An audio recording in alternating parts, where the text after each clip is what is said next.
Ready madam. అందరికీ నమస్తే. జై శ్రీరామ్, జై బీజేపీ, భారత్ మాతాకి జై. ఈరోజు ఎక్కడ చూసినా జానీ మాస్టర్ అనే అందరూ మాట్లాడుకుంటున్నారు. ఎందుకు మాట్లాడుకుంటున్నారు అంటే, ఒక అమ్మాయి తనతో పాటుగా డాన్సర్గా తనకు అసిస్టెంట్గా పెట్టుకొని, అలాగే ఆమె పైన లైంగికంగా దాడికి పాల్పడి, లవ్ జిహాద్ పేరుతో నువ్వు మతం మారితే పెళ్లి చేసుకుంటాను, నువ్వు నాతో సహజీవనం చేయడం కాదు పెళ్లి చేసుకోవాలి, నువ్వు నాతో పాటు కలిసి ఉండాలి అని ఆమెని అనేక విధాలుగా ఒత్తిళ్లు తెచ్చినట్టుగా ఆ అమ్మాయి చెప్పడం, ఎఫ్ఐఆర్ ఫైల్ అవ్వడం కూడా జరిగింది. ఇదే జానీ మాస్టర్ గారు పేరు మోసిన డాన్స్ మాస్టర్ అవ్వచ్చు, ఇంకొకరు కావచ్చు, అనామకుడు కూడా కావచ్చు. ఒక అమ్మాయిని, ఒక హిందూ అమ్మాయిని, సృష్టి వర్మ అనే అమ్మాయితో మీరు చేసిన పద్ధతి ఏదైతే, బిహేవ్ చేసిన పద్ధతి ఏదైతే ఉందో అందరూ సభ్య సమాజం అంతా కూడా తలదించుకోవాల్సిన పరిస్థితి. ఇలాంటి పరిస్థితిలో మనం ఉన్నామా? ఒక పేరు రాగానే మనకి ఏం కనిపించదా? ఒకప్పుడు నెల్లూరులో మీరు డాన్సులు వేసేవారే స్టేజ్ల పైన, ఆ రోజులో మీరు ఇలాగే చేస్తుంటే ఈరోజు ఈ పేర్లోకి రారు కదా.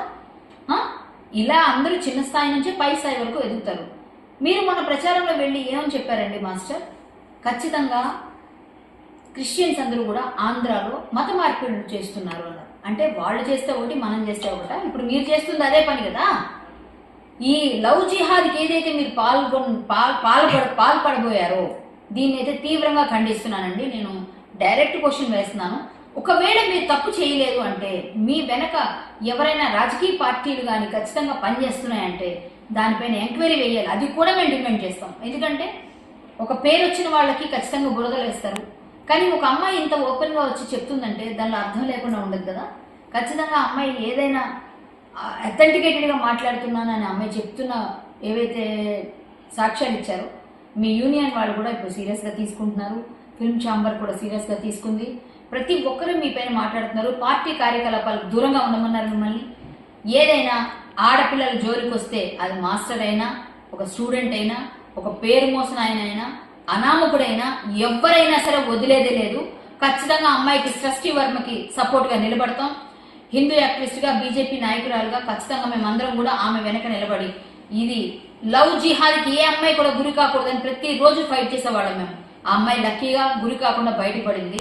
అది ఒక విధంగా సంతోషంగా భావిస్తూ, సృష్టి వర్మ బ్రేవ్ అమ్మ, బీ బ్రేవ్. ఖచ్చితంగా నువ్వు బ్రేవ్ గర్ల్ కాబట్టి ఇంత ఖచ్చితంగా వచ్చి మాట్లాడుతున్నావు. నీలాంటి వాళ్ళు ఉంటే ఇంకొంతమందిని రక్షించుకోవచ్చు. మనం కూడా ఇలాంటి వాళ్ళు ఎవరు ఉన్నా సరే ముందుకు వచ్చి మాట్లాడండి, మీ వాయిస్ వినిపించండి. ఎవరున్నా సరే వాళ్ళని, ఎంత పెద్దవాళ్ళైనా, ఎంత పెద్దవాళ్ళు సపోర్ట్ చేసినా, ఎవరెవరు ఏ పార్టీలకి సంబంధించిన వ్యక్తులైనా వాళ్ళని గట్టిగానే ఎదుర్కొందాం. మీరు కూడా భాగస్వాములు కండి. జై శ్రీరామ్. నమస్తే. భారత్ మాతాకి జై.